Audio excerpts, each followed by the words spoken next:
Welcome to the EchoCast, episode 42. I'm gonna call this one the Info Looms because we're getting there. We are getting there. I think. Maybe.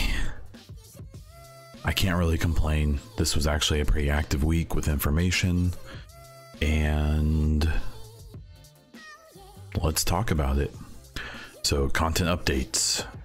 A few hours ago, I wrapped up about a 6-hour stream for Autism Speaks, and we raised 540 bucks.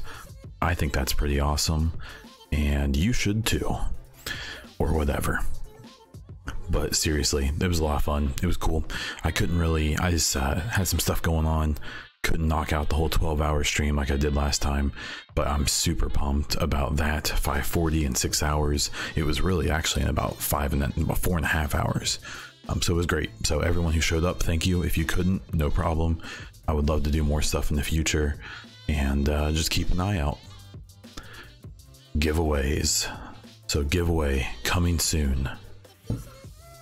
Okay, so I'm gonna think up a package including Division 2, maybe some merch, some Division merch, maybe some Bond merch. I'm gonna make a package. We're gonna give it away probably a week, have the giveaway end like maybe a week or two before Division 2 comes out. So if you have any ideas, I'm gonna start working on stuff, maybe start ordering some stuff. I'm thinking maybe like a Division 2 shirt and something, maybe a couple pieces of Bond merch, and the copy of the game on your platform of choice. So if you have any ideas, let me know. I'm probably gonna post this fairly soon. What I really want to know is how people think is the best way to do a giveaway. So I've seen a lot of saltiness and such and with some people, where if you do a giveaway that requires someone follow you on Twitter or Twitch or wherever, or it requires that maybe they get extra entries for doing for subbing you, say on Twitch, which is something I've done before, that there's kind of a negative attitude about it. And I get that. I think that's fair. It makes the people seem like, desperate for views or just follows, and it's artificially inflating their numbers and such. So what's the best way to do it? I'm curious. Is it literally you just click on the thing and you're entered? I'm open to ideas. I like the idea of, for me, it's not a matter of boosting my numbers. It's a matter of, especially if I'm giving away something specifically related to the Division. If I was doing a giveaway for a $50 gift card to Amazon, where everyone and their brother is going to go in, right? Then yeah, I'm definitely boosting numbers. But if I'm giving away like the Division and stuff with the Division, in theory, that should only be fans of the Division. So what's wrong with pushing those people towards, pushing those people towards content that's Division based, which, is your own. I'm curious. I'm open to suggestion. It's a good thing to put down in the comments of the YouTube video, or if you're listening on another platform, to post it in my Discord. If you don't know, my Discord has a specific section where you can ask questions for the following or the next podcast, and there's also a discussion section in there. It's a little quiet. It's all good. I get it. There's not a whole lot to discuss, even though I think there will be soon. But feel free, jump in there, let me know. I'm curious about how to do giveaways in a way that makes people feel appreciated and not ripped off. Possible PC upgrade. This is kind of a pie in the sky thing. If you've been to my streams lately, I've talked a bit about, I have a decent power unit, GPU, 1070 Ti, and RAM. I have 16 gigs of RAM, DDR4. So when I was looking around, I noticed that basically all I need is a case CPU, motherboard, and new hard drives and Windows, and I can have a whole new PC. It's funny how when you already have a decent GPU, how quote unquote affordable a new computer can technically be. So we'll mess with that. We'll see how it goes. The last thing with the content is I did a little testing, did a little fiddling around with the compressor and some settings in my sound. I've been getting some comments that my voice basically doesn't sound as good as it could on the videos and so on. So I'm working on it. I record with Streamlabs OBS, all of my stuff, everything. I know I've seen some people that use Audacity. That's fine. I'm just not really sure I want to overcomplicate if I don't have to. But if it really truly is better, maybe I'll mess with that. But I've used Audacity in the past and honestly really didn't like it. I didn't like what it did, so I was probably just using it wrong. So we'll see. Again, in the comments of whatever you're looking at or on my Discord, let me know how it sounds. I'll work on it. And if you're someone, there was someone on YouTube who I sent them back a reply of like, hey, please contact me in some capacity. I would love to get your advice. So if you have advice, let me have it. State of the game recap. No state of the game. This has become kind of a fun little part of the podcast that has been, what, 3 months or so, which is fine. But no state of the game, which they didn't announce one, we didn't expect one. We don't have a January roadmap yet. I assume because if they gave one out, it would spoil a bunch of stuff. So once again, we need clarification on the season pass, stash box, additional activities, so on and so forth. I think it's going to be fine, but for people who are pre-ordering, people who are on the fence, just tell us. Clap, clap. I'm not going to mention the anti-cheat because now I'm going to talk about it in the Division news. Okay, so let me clarify.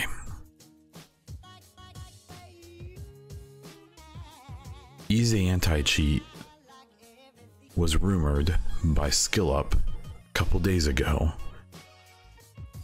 to be the anti-cheat that's going to be on PC for the Division 2. Now let me say, the immediate reaction I saw from people was, oh, he just broke the alpha NDA. He's not dumb. He wouldn't do that. So what that leads me to believe is that he actually talked to a dev, as his tweet says, said, hey, is this easy anti-cheat really going to be in there? And someone who probably pretty smartly wanted to remain nameless confirmed it, but said, hey, I'm not on the record. Do with that what you will. Now, there's also a possibility they're like, hey, we're not ready to announce this yet, but throw that out there. I see people are freaking out about it. But the unconfirmed news we have right now is that Easy Anti-Cheat will be in the Division 2. If you don't know what that is, that's the anti-cheat that Fortnite uses. Now, I've seen multiple comments lately in the last couple days of, well, Dead by Daylight uses that and it's awful. People get right by it. I've also seen people say that on Fortnite, well, Fortnite has it, but on console, people are using aimbots, which makes no sense. So that immediately makes me question whether or not those people know what they're talking about. At the end of the day, it's better than what we had before. You know, I never really expected to see like Battle Eye or anything like that, and even those have their flaws. And this one is used by other games in the Ubisoft world. I believe Wildlands uses it. I was playing Insurgency Sandstorm on stream today, and I realized that it has easy anti-cheat. So it's at least something that is there. It's reputable, and I assume it can be improved. So at the very least, if this is true, it's unconfirmed. No one official, no one affiliated with the game has confirmed or denied what SkillUp tweeted. And there that is. Another bit of cool news we got this week was the PC specs. There were 4 of them. You can look at it. If I remember, I'll link it down below in whatever description you're watching. But basically it listed the minimum specs. So 1080p, 30 FPS as a Core 5 250 or 2500 or the AMD equivalent, 8 gigs of RAM, a GTX 670, and 2 gigs of video RAM. That's pretty minimal. That is a low-end computer in every sense. The specs weren't that much higher to get 1080 60 FPS, which I think is probably the target for most people. The recommended specs that I'm recommending, and trust me, there's a ton of bias in this, is a i7 6700K, 16 gigs of RAM, a GTX 1070, and 8 gigabytes of video RAM. The reason I'm biased is because those are essentially my specs. I have that processor, I have that RAM, I actually have a 1070 Ti for whatever difference that makes, and I believe it has 8 gigs of RAM, so a video RAM. So the thing I'm going to throw out there is that an argument I often hear and see during, if you bring up the whole console PC thing, is that, you know, if they ever tried to do crossplay between the two, that consoles would be trounced, even the One X, because, you know, PCs are so much more powerful. And the thing I think people need to realize is these minimum specs they're given here, a very old i5, you know, a very old video card. That's probably the type of system that maybe I would say the average person is working with. I remember it was a couple years ago now, but I think Steam put out like some numbers because they collect all of that information of what people are using. And I believe that when they put out like what the average user, you know, has specs wise, it wasn't impressive. I think people fail to remember that not everyone has a $2,500 or $10,000 monster. You know, most people have like probably a $500 or $600 machine, or they have a $1,000 machine 5 years ago that isn't quite there anymore. I could be wrong. I'm mostly speculating on that. But I think these minimum specs are really good. Basically, the gist that I read from this when I was looking at the specs, and I've seen other people repeat it, is if your computer could run Division 1, it can probably run Division 2. And I would say that's a very good thing. What I'm curious about now is obviously separate from this, but I would say related, is whether or not we're gonna have like options with the consoles. Now I'm gonna be straight up, I'm not even gonna bother talking about the PS4 or the Xbox One, the base ones. They're gonna basically have to optimize the game as much as they can to make those run this game well, because you know, even if it's the same as Division 1, I remember my original Xbox One, I don't want to say it struggled with the Division, but it definitely wasn't a smooth experience a lot of the time. Now with the One X, it's, you know, a fair bit more powerful. It's still not even like I wouldn't even consider it, and I don't believe the numbers support that it's even a mid-tier gaming PC. It's not. It's still a low-end gaming PC, if you want to look at it that way. The PS4 Pro, I honestly don't know much about it. I know it's more powerful than a PS4, but not as powerful as an Xbox One X. So, but I know for the One X, what I'm curious about is whether or not we're gonna have options when it comes to resolution and stuff. I brought this up in a tweet and went back and forth with some people about it. And the Division 1 has 4K support with the One X. It's 4K resolution. And it feels like a steady 30 FPS. I'm not bragging about that. That's obviously not that impressive, but I would say it's more impressive than people would give it credit for, considering the machine. And I had mentioned that I hope that with Division 2, we get an option to do like 4K 30 or 1440 60 FPS. And the immediate reaction was, oh, there's no way it can do that. It can't do it. It's not, it probably can't even do 4K 40, 30 FPS. And I think the thing that people fail to realize is that, like, when you have a PC, especially a high-end PC, you know, you're tweaking all those settings, and the game can't do it for you, right?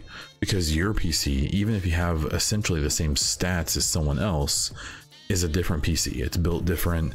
It's got different, strengths and weaknesses, because, PC games are tough for the people who make them, or they can be, because they're dealing with people that have, 100,000 different setups. No two setups are probably ever the same unless two people have the same two Dell XPSs or Alienwares or something.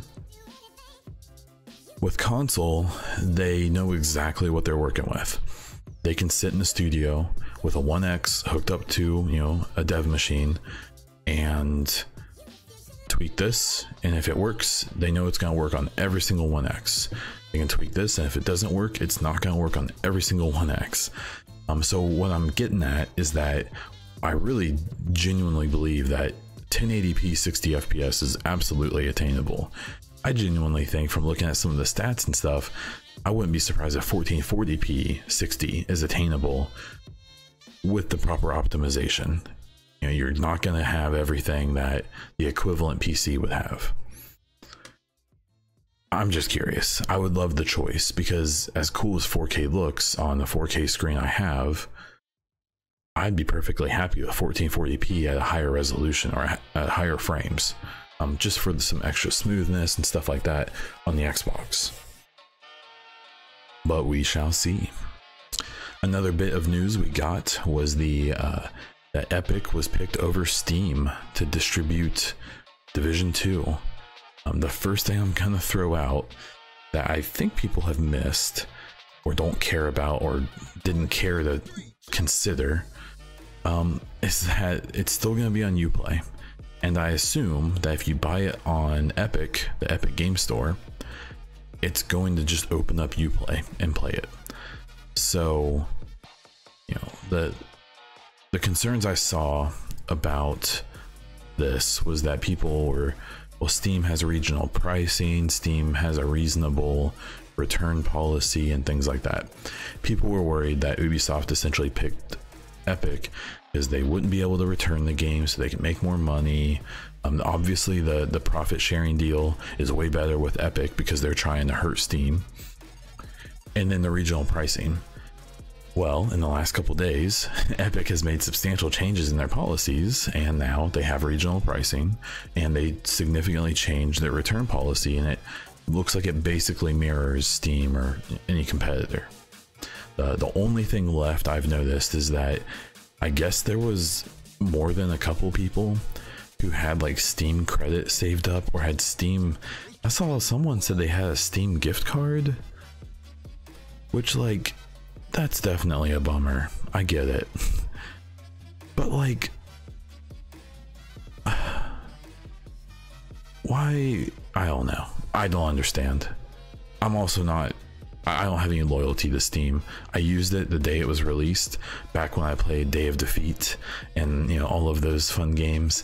And I remember sitting there with my, I think, 56K connection, trying to download Steam and make it work. Like that first day they put it out, and all the Half-Life mods and all that fun stuff that it, worked with. So, I mean, I'm not unfamiliar with it. I guess I never learned that brand loyalty the way a lot of people did. I think the Epic thing is a good deal. I think it's going to give Steam competition.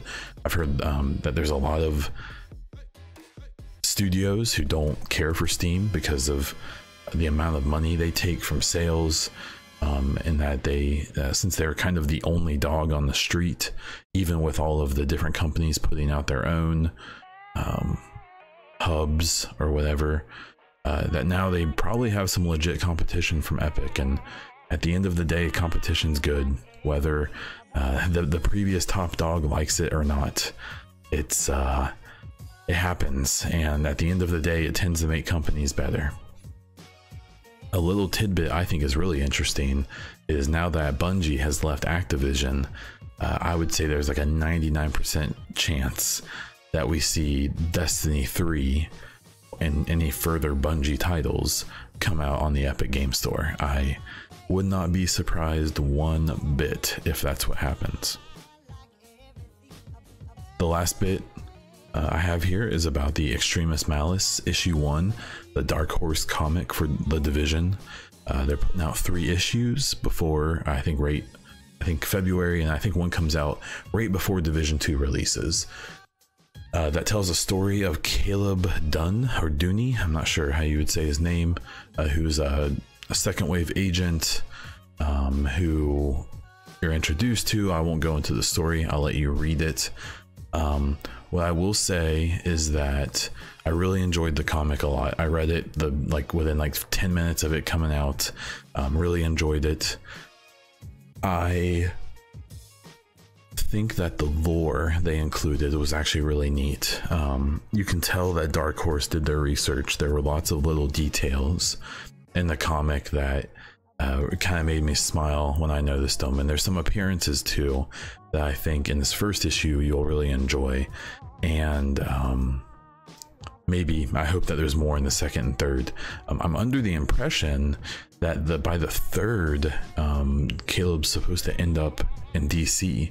I may be wrong. I may be confusing that with the Alex Irvine book that's going to document April Keller and how I believe she actually ends up at DC. Maybe they both do, but it'd be super cool to see either the lead of the comic and or April end up in DC for the story of Division 2. But we shall see. The last thing with the comic is if you look on Amazon, you can order the digital versions one by one. There's also a pre-order for a hardback, but that won't ship until July. What that is it's all 3 issues in one comic, and it's a hardback book. So I would say it's more of like a collector's item, unless you're just the most patient person on earth and you're willing to wait another 6 months or so, or 7 months to get that. So just keep that in mind. For the speculation and discussion, I don't have a ton of stuff. Like last week, I kind of was just peeking around for some community topics to talk about. The main one I have is, and I probably spoke about it last week at some point, it's kind of the whole deal with Skill Up and how people were saying that he broke NDA. Maybe he did for all I know, but I don't think so. He's a smarter guy than that. This whole rumors and leaks thing has been kind of funny. At the end of the day, it kind of doesn't matter. But to me, it has been entertaining to watch people walk the tightrope of, well, I didn't sign an NDA. I didn't play the alpha. But here's some wink wink rumors I've heard. Definitely not from someone who definitely played the alpha and is just feeding me info. It's, at the end of the day, it's probably a no harm, no foul situation.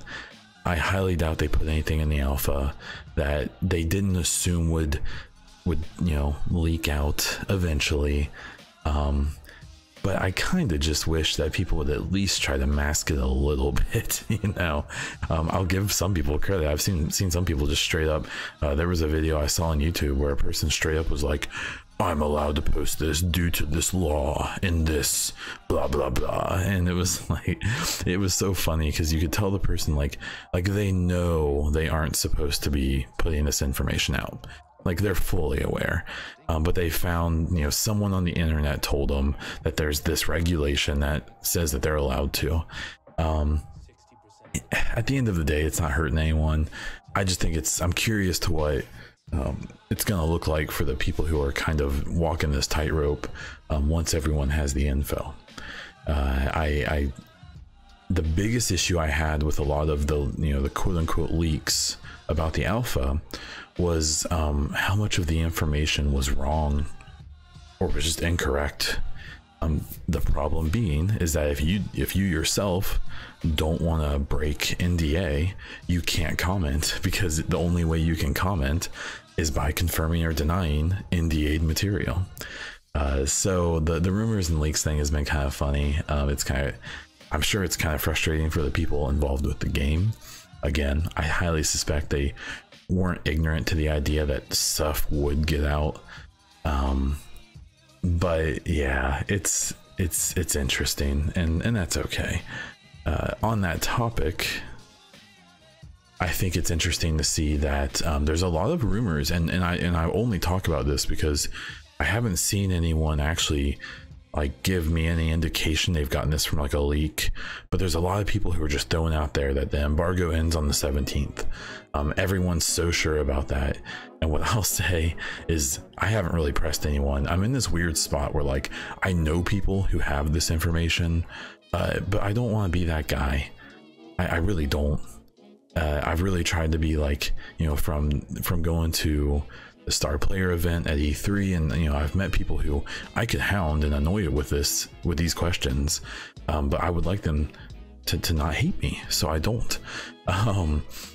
But it seems like this must have popped up from somewhere, and the timing seems right, you know. I mean, it doesn't seem that crazy that the 17th would possibly be maybe a state of the game, and in either the day or the last day, or the day before, you know, all of those people who went to the DZ event in December in North Carolina and Sweden, then, you know, that they can finally put that information out. I know myself, I'll be looking for the information from like Marco Style and Taylor. I'm very curious. I think they have two different takes on things. They kind of look at different things. So I think between the two of them, for me, that's where I kind of want to get my information. But obviously there were a ton of creators there, and I'm sure there's going to be lots of people that fit your preference for content. So be on the lookout. I have a pretty good feeling by the end of next week, there might be something worth talking about, which hopefully will make the podcast next week 2 hours long. Maybe I'll have a guest so you guys don't have to listen to me talk about all of the crazy info we have. I will say, keep an eye out if there is a state of the game this coming week or even the week after. I will live tweet it, assuming at work I'm able.